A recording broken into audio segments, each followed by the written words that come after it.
The M16 building can be seen in the James Bond films GoldenEye, The World Is Not Enough, Die Another Day, Skyfall and Spectre. The Vauxhall building was completed in April 1994 and opened in July that year. A year later, the building is first seen in a Bond movie, GoldenEye. So the UK's Central Intelligence Espionage building was specifically designed to cater to James Bond movies.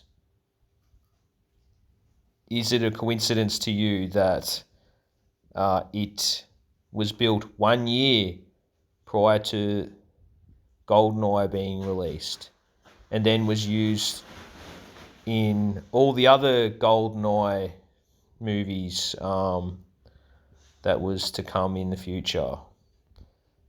The building was designed to be a prop in fucking movies. That's all. Prior to this building existing, I'll give you a quick introduction about where all the other buildings, spy buildings in the UK used to be. Whatever could possibly happen in these buildings. We know all the fakery surrounding war. So I don't know what people could have possibly done in these kind of buildings, but they aren't very sophisticated at all. Just random old buildings around the UK until they created this big fucking Hollywood building, the M16. I'll show you now. How do you keep a building secret? Maybe you find an undercover location hidden away from prying eyes. Or do you design something that blends in, the kind of place you might walk past without thinking twice? And who do you keep that building a secret from? Can you even keep it a secret from the people who built it? And can you really keep anything under wraps when it's the home of this guy? The name's Bond. James Bond. The building behind me is not just the London office of the world's most famous secret agent. It's also the real-life headquarters of SIS, Britain's secret intelligence service, better known to the rest of the world by its nickname, MI6. The building is a secure, cutting-edge fortress, but its predecessors have often been the exact opposite. And the story of how the service ended up here says a lot about how it's evolved. This is how Britain built its spy headquarters.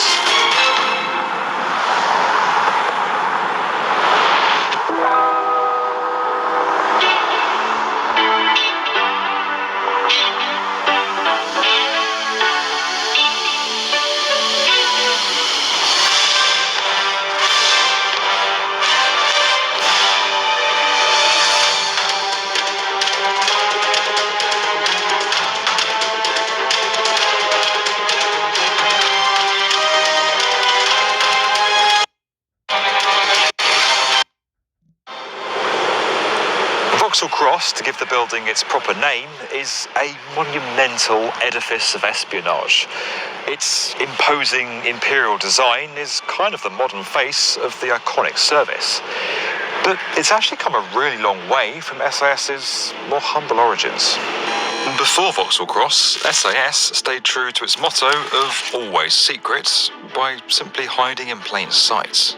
In 1909, according to the brass plaque on the exterior, this building was the office of Messrs. Raisin Falcon Limited, shippers and exporters. Only a select few were... That was it, before it became this giant fucking museum, Hollywood fucking prop. This is where it all happened, all the sophisticated, secret intelligence in this old fucking building. Where it was actually the headquarters of SAS founder Sir Mansfield Cumming. Cumming was a workaholic with a long legacy. He signed his name C and wrote exclusively in green ink, a tradition which continues for the head of the service to this day. He was also obsessive about secrecy. In 1919, when he moved his office to this townhouse in West London, visitors were first instructed to go to an office 6 kilometres away on the Strand, where they were then given the address. He even tried to keep the location from his boss, the Director of Military Intelligence. SAS continued the practice of renting commercial office space under a false name for the next few decades. But as the Cold War dawned, the limitations of that approach quickly became apparent.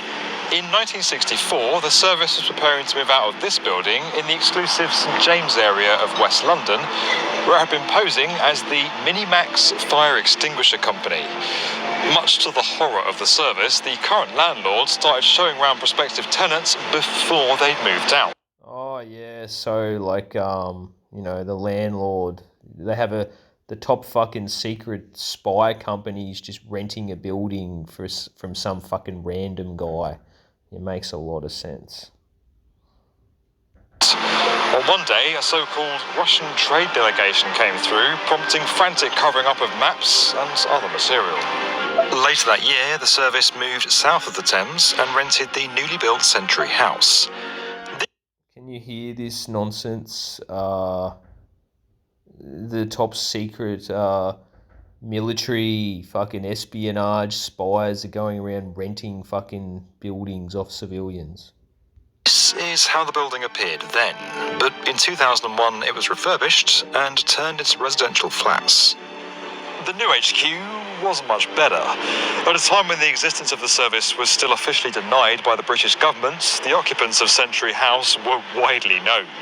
The Daily Telegraph even quipped that it was London's worst-kept secret, known to every taxi driver, tourist guide and KGB agent. But it wasn't just the building's identity that was an issue. It had large glass windows that were perfect for snooping and a petrol station at its base, making it the perfect target for an attack.